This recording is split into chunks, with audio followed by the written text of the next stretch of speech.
जय हिंद साथियों, नमस्ते, वंदे मातरम।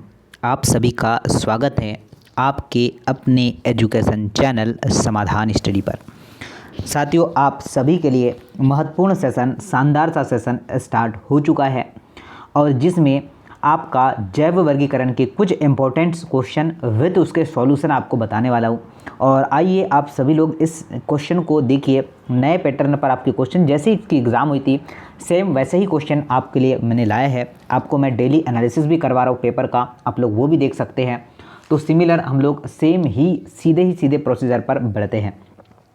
तो चलिए स्टार्ट करते हैं आज का ये महत्वपूर्ण सेशन और आपको बहुत ही मज़ा आएगा ये इस सेशन को लगाने के बाद। तो चलिए पहला क्वेश्चन देखिए, आपके स्क्रीन पर है और आप लोग सारे बच्चे इसे नोट डाउन कर सकते हैं और समझ सकते हैं। विद इसका पीडीएफ आपको कहाँ मिलने वाला है, तो समाधान स्टडी नोट कर लीजिएगा, टेलीग्राम ग्रुप का नाम है, जिसमें आपको डिस्क्रिप्शन बॉक्स में इसका लिंक भी दे रखा है मैंने यहाँ पर। डिस्क्रिप्शन बॉक्स में डायरेक्ट वो टेलीग्राम ग्रुप को ज्वाइन करना या फिर समाधान स्टडी आपको लिखना है और वहाँ से आपको ज्वाइन करना है। सभी एक कोशिकीय प्रोकैरियोटिक जीव संबंधित होते हैं। पहला क्वेश्चन आपके स्क्रीन पर है, सभी एक कोशिकीय यूकैरियोटिक जीव संबंधित होते हैं। मोनेरा में, प्रोटिस्टा में, फंगाई में या फिर आपका जीवाणु में। तो आप सभी लोग नोट कर सकते हैं कि प्रोटिस्टा सभी, नोट कर सकते हैं कि प्रोटिस्टा की बात करें, ठीक है साथियों, प्रोटिस्टा सभी एक कोशिकीय पादप, देखिए ये होता है आपका प्रोटिस्ट होता है। ऑप्शन नंबर बी करेक्ट है। क्या होगा, यह एक प्रोटिस्ट होता है। ऑप्शन नंबर बी करेक्ट है और आप सभी साथी कर सकते थे ऑप्शन नंबर बी। साथ ही ये ध्यान रखना है कि इस समूह में सम्मिलित जीव होते हैं वह प्रकाश संश्लेषी विषमपोषी होते हैं। कैसे होते हैं, इसमें प्रोटिस्टा में क्या होते हैं, प्रकाश संश्लेषी होते हैं और आपका विषमपोषी भी होते हैं। तो ये नोट कर लीजिएगा, ऑप्शन नंबर बी करेक्ट होने वाला है। चलिए उसी तरीके से आगे चलते हैं। अगला क्वेश्चन देखिए क्या बोला गया है। बोला गया है कि जो है नग्न कोशिका द्रव्य कोशिकीय और मृतोपजीवी लक्षण होते हैं। तो किसके लक्षण होते हैं, मोनेरा के या फिर प्रोटिस्ट के, फंगाई के या अवपांग कवक के। तो नोट कर लीजिएगा, अवपांग कवक मृतोपजीवी प्रोटिस्ट होता है जो कि आपके पत्तियों, और साथियों बिल्कुल ध्यान रखना है कि पत्तियों से यह आपका सहारे चलते हुए है, कार्बनिक पदार्थ का सेवन करते हुए आपका अवपांग कवक इसका राइट आंसर बन जाएगा, ऑप्शन नंबर बी बनेगा। नेक्स्ट क्वेश्चन की बात करें, ध्यान दीजिएगा, क्या है, विषाणु की बात करें तो विषाणु और वायरॉइड्स के मध्य में क्या अंतर होता है। विषाणु और वायरॉइड्स दोनों अलग अलग चीज़ है, दोनों में अंतर बोला गया है, क्या होता है। तो देखिए वायरॉइड में प्रोटीन आवरण अनुपस्थित होता है लेकिन विषाणु में उपस्थित होता है। विषाणु में कम आणविक भार वाले आरएनए उपस्थित होते हैं लेकिन वायरॉइड में अनुपस्थित होते हैं, उपस्थित और अनुपस्थित। ओके, तो चलिए, तो देखिए सभी लोग जानते हैं इस क्वेश्चन के राइट आंसर की बात करें तो विषाणु में अनुवांशिक पदार्थ आरएनए और साथ में डीएनए ही एक प्रोटीन कवक वाले होते हैं। तो ऑप्शन नंबर आपका ए करेक्ट होगा। क्या सभी साथी इस क्वेश्चन को समझ पाए हैं क्या? बिल्कुल शानदार, स्टेप बाय स्टेप हम लोग क्वेश्चन को आगे बढ़ा रहे। आपको पता है कि पीएनएसटी का अभी एग्जाम हुआ था, काफ़ी छोटे छोटे क्वेश्चन आए थे और क्लास से भी काफ़ी सारे क्वेश्चन आपको वहाँ पर देखने को मिले थे। आइए जरा आगे नेक्स्ट देखिए क्वेश्चन क्या है। नेक्स्ट क्वेश्चन की बात करें तो बोला है कि जीवाणु आपका अकोशिकीय जीव होते हैं। जीवाणु अकोशिकीय जीव होते हैं लेकिन जब पोषक कोशिकाएं संक्रमित होते हैं तब स्वतंत्र की, मतलब आपका स्वतः ही क्या हो जाते हैं, आपका प्रतिकृति बनाते हैं। नीचे दिए गए जगतों में से विषाणु किस से संबंधित होते हैं, मोनेरा, प्रोटिस्टा, फंगाई या उपरोक्त में से कोई भी नहीं। तो ये तो ना ही प्रोटिस्ट होते हैं, मोनेरा, फंगाई कोई भी नहीं होते हैं, उपरोक्त में से कोई नहीं इसका राइट आंसर बनेगा, ठीक है ना। चलिए आगे चलते हैं। सभी लोग जानते हैं ऑप्शन नंबर डी होगा। विटेकर ने 5 जगत दिया था, आपको ये सभी लोग पता है, तो यहाँ पर तो बिल्कुल रॉन्ग है, ये आपको ध्यान रखना है। उच्च पादप में मूल और कवकों के मध्य संबंध को क्या कहते हैं, लाइकेन या फिर आपका फर्न या फिर आपका माइकोराइजा। बिल्कुल माइकोराइजा कवक का उच्च वर्गीय पादप होता है, मतलब आपको राइट आंसर कर देना था ऑप्शन नंबर सी। क्या होगा, ऑप्शन नंबर सी इसका राइट आंसर है। सारे साथी कर पाए। कवक पादप भोजन व आश्रय के लिए क्या होते हैं, ये निर्भर रहते हैं। तो आपका राइट आंसर हो जाएगा सी। आगे देखिएगा 5 जगत वर्गीकरण प्रणाली, ठीक है। 5 जगत वर्गीकरण प्रणाली किसके द्वारा प्रतिपादित किया गया था, विटेकर द्वारा, लीनियस द्वारा, रॉक्सबर्न द्वारा या फिर आपका विरचाओ द्वारा। तो ये हर बच्चा, और ये क्वेश्चन आपको एग्जाम में देखने को मिला था कि 5 जगत वर्गीकरण 1969 में विटेकर ने दिया था। किसने दिया था? विटेकर ने दिया था। कौन कौन से होते हैं? नोट करिए, मोनेरा होता है, प्रोटिस्टा होता है, फंगाई होता है, साथियों आपका प्लांटी होता है, ये सब आपको ध्यान रखना है, ठीक है ना। और एक कौन सा होता है? आपका एनिमिलिया भी होता है। चलिए आगे चलते हैं, नेक्स्ट क्वेश्चन देखते हैं क्या है। नेक्स्ट क्वेश्चन की बात करें, जरा ध्यान दीजिएगा, क्वेश्चन को नोट करना है। जीव जो कि आपका लवणीय क्षेत्रों में रहते हैं कहलाते, जीव जो लवणीय क्षेत्रों में रहते हैं क्या कहलाते हैं? मेथेनोजेंस, आपका हेलोफिल्स, या फिर आपका लियोफिल्स, या फिर होगा आपका थर्मो एसिडोफिल्स। तो जो हेलोफिल्स होते हैं ना, इसका राइट आंसर होगा। जीव जो लवणीय क्षेत्र में रहते हैं क्या कहलाते हैं? हेलोफिल्स कहलाते हैं। क्या कहलाते हैं साथियों? हेलोफिल्स कहलाते हैं, ये ध्यान रखना है। जो कि आपका उच्च लवणीय सांद्रता में निवास करते हैं। कहाँ पर? जो है आपका उच्च लवणीय सांद्रता पर निवास करते हैं। ऑप्शन नंबर बी करेक्ट है। क्या होगा? ऑप्शन नंबर बी करेक्ट है, ये ध्यान रखना है। आगे आइए, जरा ध्यान दीजिएगा, क्या बोला है? बोला है कि जो है कंटेजियम आपका वाइवम फ्लूइडम किसके द्वारा क्या करते हैं? प्रतिपादित किया जाता है या किया गया है? डीजे इवानोव्स्की, यम आपका ब्लू बेजेरिक, या फिर होगा आपका स्टेनले मिलर, या फिर आपका रॉबर्ट हुक। तो सभी जानते हैं कि बर्जेलिक आपका, ठीक है ना, क्या आपका बिजेरिंग, बर्जेलिक नहीं बिजेरिंग, ऑप्शन नंबर बी करेक्ट है। क्या होगा साथियों? Option number B correct answer है, ये आपको ध्यान रखना है। इवानोव्स्की तो आपको वायरस पता ही है। चलिए देखिए, द्विकेंद्रक अवस्था बनती है जब क्या होता है? द्विसूत्र, ठीक है, अर्धसूत्री विभाजन रुक जाता है, 2 अगुणित कोशिकाएं तुरंत जो है संलयित नहीं होती है, जीव द्रव्य संलयित नहीं होता है, या उपरोक्त में से कोई भी नहीं। बताइए क्या आंसर होगा? जरा नोट करिएगा। तो द्विकेंद्रक अवस्था एक कोशिका है जिसमें केंद्रक क्या होता है? उपस्थित होता है। साथियों ऑप्शन नंबर जो है आपका बी करेक्ट हो जाएगा। ये आप लोग को ध्यान रखना है कि जब 2 कायिक कोशिकाओं का संलयन होता है किंतु केंद्रक जो है संलयन नहीं होता है, ऑप्शन नंबर जो है बी करेक्ट है। समझ गए साथियों? आगे बढ़ते हैं अगले क्वेश्चन की ओर। देखिए नेक्स्ट क्या है। बोला है कि माइको जो है बायोस्ट, मतलब आपका कौकांस, और जो है आपका फाइकोबायोस, जिसे हम लोग कहते हैं जो है सेवालांस, मध्य संबंध किस में पाया जाता है? आपका माइकोराइजा, मूल में, लाइकेन में, या फिर आपका BGA में। लाइकेंस जो है दोहरे जीव होते हैं। लाइकेंस क्या होते हैं? दोहरे जीव होते हैं, जो कि कवक व शैवालों का एक जो है स्थायी सहजीवी संबंध होता है। तो लाइकेन आपको पता है, कवक और शैवाल के बीच की कड़ी आपका किसी कहा जाता है? लाइकेन को ही कहा जाता है। माइकोराइजा, फाइकोराइजा, जिससे आपको पता है कवक और शैवाल के अध्ययन को कहा जाता है।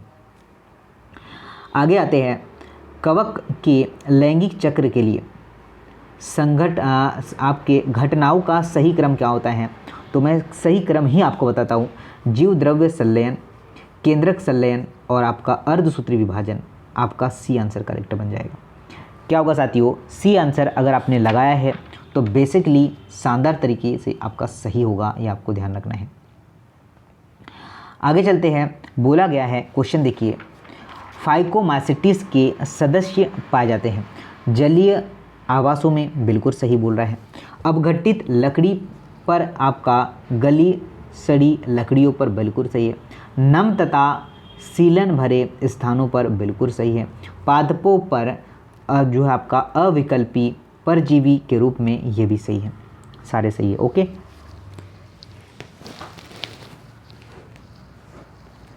चलिए आगे बढ़ते हैं। अब सही जोड़ी मिलाने वाले कुछ क्वेश्चन आपके समक्ष आएंगे और आपको इनका सही जोड़ी मिलान करना है। देखिए, वर्गीकरण की द्विनाम पद्धति वटेकर ने दिया था, आपको पता है क्या? द्विनाम पद्धति तो कार्लोस लिनेस ने दिया था, 5 जगत वटेकर ने दिया था और 6 जगत आपका कार्ल वुर्ज ने दिया था। तो राइट आंसर क्या बन जाएगा आपका? डी आंसर बन जाएगा। क्या होगा साथियों? डी आंसर बन जाएगा। ये आपको नोट करके रखना है और बिल्कुल शानदार क्वेश्चन, बहुत ही अच्छे क्वेश्चन आपके समक्ष अब आने वाले हैं और सही जोड़ी वाले कम से कम 10 क्वेश्चन मैंने लाए हैं। बिल्कुल ध्यान से सुनना है, समझना है। एक ही क्वेश्चन में 4 क्वेश्चन आपको इंक्लूडेड मिलेंगे और बहुत ही अच्छे क्वेश्चन हैं, आने की प्रबल संभावना है इन क्वेश्चनों की। आकार से रिलेटेड क्वेश्चन है। देखिए, कोकस, बेसिलस, आपका विब्रियो और आपका स्पर्जिलियम, तो ये सब कुछ क्या है, इसके आकार कैसे होते हैं, ठीक है, इनके आकार के बारे में क्वेश्चन हमसे बोला गया है। तो देखिए हम लोग सही आंसर करते हैं। क्या करते हैं? सही आंसर करते हैं। कोकस की बात करें तो कोकस होता है साथियों गोलाकार। बेसिलस की बात करें तो बेसिलस होता है आपका छड़ाकार। विब्रियो की बात करें तो विब्रियो होता है आपका कोमाकार। और बात करें आपका स्पर्जिलियस, ये होता है आपका सर्फिलाकार। मतलब अगर आपने आंसर किया है 2 1 4 3 तो बिल्कुल सही आंसर होगा। ठीक है ना साथियों? क्या समझ आ रही चीज़ें? नोट करना है और पसंद आए तो लाइक करना है, शेयर करना है। साथियों इस बार बिल्कुल हमने जो गलतियां की थी, हम उन गलतियों को बिल्कुल सीख चुके हैं और बहुत ही अच्छे से जो है हम लोग इस पर वर्क करना चाहते हैं। आगे आइएगा, नेक्स्ट क्वेश्चन देखिए क्या बोला गया है। नेक्स्ट क्वेश्चन आपके समक्ष है, आप लोग जानते हैं क्या हो सकता है और कैसे बना पाएंगे। हेलोफिल्स अभी मैंने बताया है, थर्मो एसिडोफिल्स और आपका मेथेनोजन और आपका बेसिलोफिल्स। तो बताइए ज़रा आंसर क्या बन सकता है, क्या आंसर आप लोग लगा सकते हैं बिल्कुल अच्छे तरीके से, शानदार तरीके से। हेलोफिल्स की बात करें, ज़रा ध्यान दीजिएगा चीज़ों को ज़रा ध्यान दीजिएगा साथियों। हेलोफिल्स की बात करें, क्या आंसर होने वाला है? हेलोफिल्स जो होगा यह लवणीय जल में पाए जाने वाले जीवाणु होते हैं। आपको थर्मो एसिडोफिल्स की बात करें तो ये क्या हो सकता है? तो ये होगा आपका गर्म झरने में रहने वाले जीवाणु हैं। और आपका जो है मिथेनोजेन की बात करें, क्या साथियों? मिथेनोजेन की बात करें तो ये होगा आपका जीवाणु जो कच्छ क्षेत्र में रहते हैं। और आपका बेसोफिल्स की बात करें तो जीवाणु जो आपका क्षारीय माध्यम में रहते हैं। तो ये बिल्कुल आपका सही है। क्या हम लोगों ने 4 3 2 1 आंसर लगाया? क्या ये बिल्कुल सही आंसर है। इस तरीके से आपको आंसर लगाना था। गाइस सटीक पढ़ेंगे, शानदार पढ़ेंगे और बहुत ही अच्छी चीज़ पढ़ेंगे और बहुत ही अच्छा कंटेंट आपको प्रोवाइड करेंगे। चलिए आगे आइएगा, जरा नेक्स्ट क्वेश्चन देखिए क्या बोला गया है। नेक्स्ट क्वेश्चन की बात करें सर तो देखिए क्या है, बोला है कि क्राइसोफाइट्स या फिर आप और दिया है, क्राइसोफाइट्स दिया है, आपका डाइनोफ्लैजेलेट दिया है, यूग्लिनाइट दिया है, औपांग कवक दिया है और आपका प्रोटीजोआंस दिया है। तो चलिए सही जोड़ी का मिलान हम लोग करते हैं। बात करें ऑप्शन नंबर ए की, तो आपका ऑप्शन नंबर ए में तो ए का क्या होगा? क्राइसोफाइट्स की बात करें तो ये होगा आपका डाइस्टम और सुनहरे सवाल। बात करें डाइनोफ्लैजेलेट तो ये होगा आपका गोनेरिया यूलैक्स। आगे देखिए यूग्लिनाइट्स की बात करें तो आपका यूग्लिना ही होगा। औपांग कवक की बात करें तो आपका मृतोपजीवी प्रोटिस्टा होगा और प्रोटोजोआंस की बात करें तो पैरामीसियम होगा। तो 5 4 3 2 1 ये आपका सही आंसर बनेगा। ओके बिल्कुल सही, सभी का सही, बिल्कुल शानदार सही। आगे आइएगा, नेक्स्ट क्वेश्चन देखिए साथियों क्या है। नेक्स्ट क्वेश्चन देखिएगा क्या है। महासागर में मुख्य उत्पादक लाल ज्वार आपके पादपों और प्राणियों के बीच की योजक कड़ी और आपका कवकीय जंतु, जरा आप लोग बताएंगे क्या आंसर होगा? ठीक है ना? तो चलिए नोट करिएगा साथियों, बिल्कुल हम आंसर बता ही देते हैं आप लोगों को कि डाइस्टम मुख्य महासागर आपका जो होगा डाइस्टम, लाल ज्वार आपका होगा डाइनोफ्लैजेलेट, पादपों और प्राणियों के बीच की संयोजक कड़ी आपका यूग्लिनाइट्स होगा और कवकीय जंतु आपका औपांग कवक। मतलब आपका 1 2 3 4 5 ये बिल्कुल सही आंसर दिया हुआ है, डायरेक्टली सही आंसर ही दे दिया था इन्होंने। चलिए अब आगे आते हैं, ज़रा ध्यान दीजिएगा। देखिए दिख रहा होगा आपको फर्स्ट और सेकेंड, ठीक है ना? दिख पा रहा है आप लोगों को फर्स्ट सेकेंड थर्ड फोर्थ? तो देखिए ज़रा ध्यान दीजिएगा, फाइकोमाइसिटीज़, एस्कोमाइसिटीज़, बेसिडियोमाइसिटीज़ और आपका ड्यूटेरोमाइसिटीज़। तो चलिए आंसर कर सकते हैं हम लोग कि क्या आंसर हो सकता है सर। आंसर हम लोग कर सकते हैं, क्या आंसर हो सकता है? फाइकोमाइसिटिस की बात करें तो ये क्या होगा साथियों? फाइकोमाइसिटिस क्या होगा, ज़रा कोई बता पाएगा हमें? जरा सर जी कोई बता पाएगा कि जो होगा? तो देखिए फर्स्ट का फर्स्ट ही हो सकता है क्या? फर्स्ट का फर्स्ट नहीं साथियों। फाइकोमाइसिटिस की बात करें तो ये जो होगा, ये होगा आपका फर्स्ट का फर्स्ट, मतलब आपका जो है शैवालीय कवक। क्या होगा साथियों? शैवालीय कवक। एस्कोमाइसिटिस की बात करें तो थैलोसियम कवक। बेसिडोफिल्स की बात करें तो ये होगा, मतलब आपका सी आंसर करेक्ट बन जाएगा। ये 3 का 3 होगा और ये अपूर्ण कवक होगा आपका जो है आपका ड्यूटेरोमाइसिटिस, तो ये आपको ध्यान रखना है। चलिए आगे देखते हैं, नेक्स्ट क्वेश्चन नोट करिएगा क्या बोला गया है। नेक्स्ट क्वेश्चन की बात करें तो ज़रा ध्यान दीजिएगा साथियों, क्या है? सरसों पर परजीवी कवक, रस्ट और आपका समट रोग, अनुवांशिक कार्यों के उपयोग और आपका स्वादिष्ट खाने योग्य पदार्थ और आपका बेड मॉल्ड क्या होगा? तो देखिए सभी लोग नोट करिएगा, सरसों पर परजीवी कवक की बात करें तो ये होगा आपका एल्बुगो। क्या होगा? एल्बुगो। रस्ट और आपका स्टम रोग की बात करें तो ये होगा आपका पॉक्सिनिया और आपका आस्टिलोगो। अनुवांशिक कार्यों के उपयोग की बात करें तो ये होगा आपका न्यूरोस्पोरॉन्स। और बात करें आपका स्वादिष्ट खाने योग्य पदार्थ की बात करें तो ये होगा आपका मोरल्स और आपका ट्रफल्स। और बात करें ब्रेड मोल्ड की तो ये होगा आपका राइजोप्स। ओके, तो इस तरीके से आपको आंसर करना था। 4 2 1 3 5। ओके, तो सही जोड़ी आपने मिलान कर लिया होगा। आगे आइए ज़रा ध्यान दीजिएगा, आगे चलते हैं, ध्यान दीजिएगा। राइजोपस, पेनिसिलियम, ऑस्टियोलोगो और आपका ऑस्टरनेरिया। तो कैसा आंसर आप लोग लगा पाते हैं बताइए साथियों, क्या आंसर आप लोग लगा पाते हैं? तो देखिए राइजोपस की बात करें तो ये होगा आपका जाइगोमाइसिटिस। पेनिसिलियम की बात करें तो ये होगा आपका यूरोटियोमाइसिटिस। आगे देखिए ऑस्टिलोगो की बात करें तो ऑस्टिलोगोमाइसिटिस, ठीक है ना। और आगे देखिए क्या होगा आपका ऑस्टरनिया, ये होगा आपका जो है ड्यूटेरोमाइसिटिस। तो आपका 4 1 2 3 इस तरीके से आंसर बन जाएगा।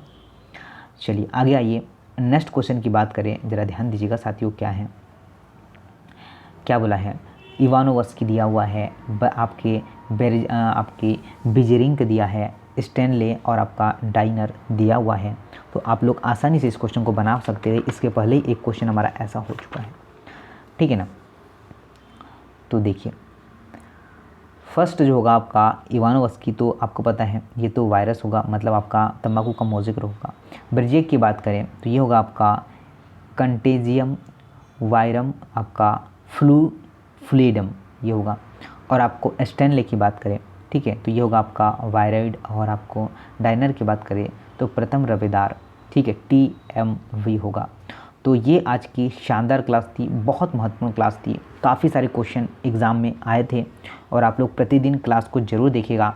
आप सभी बिल्कुल रेगुलरली क्लास को फॉलो करें। आप सभी का बिल्कुल तहे दिल से धन्यवाद करना चाहेंगे कि काफ़ी बच्चों ने बहुत अच्छे मार्क्स लाए। आप भी थोड़ी मेहनत करिएगा इस, और आप भी अच्छे मार्क्स ला सकते हैं। तो मिलते हैं अब नेक्स्ट सेशन में, आपसे नेक्स्ट क्लास से मुलाकात होगी। जय हिंद, वंदे मातरम। अगर न्यू हो तो चैनल को सब्सक्राइब कर लीजिएगा ताकि हमारी क्लासेस आपको बिल्कुल मिलती रहे। जय हिंद।